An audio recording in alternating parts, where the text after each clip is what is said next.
So what exactly is the difference between Cobra and upward facing dog? Generally, we're gonna say bent elbows in Cobra, straight elbows in upward facing dog.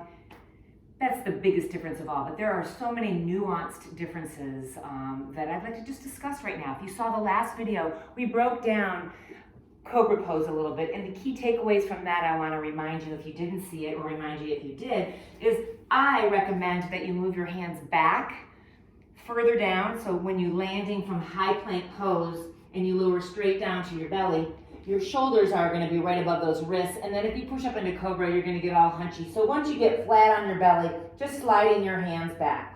So here's one key takeaway for Cobra. So turning the wrists out is helpful too. Your pelvis stays on the ground, the tops of your feet stay on the ground, but you're lifting your kneecaps, so your quadriceps are engaged so that, I don't know if you can see, but my knees are off the ground. That activates my legs. You really need your legs and back bend.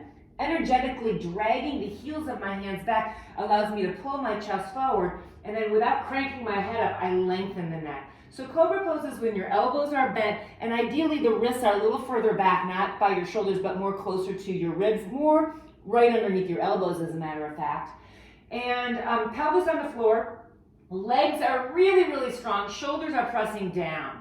Upward dog has a little bit of a different situation. If you're coming from totally prone position, you're going to need to move your hands back a little bit farther, because as the elbows go straight, the thighs come off the ground. But that's not enough. You got to scooch up a little bit, because we're trying to get our chest in front of our biceps. When you're way back here, that really puts a lot of strain in my lower back. In fact, I don't like that feeling at all.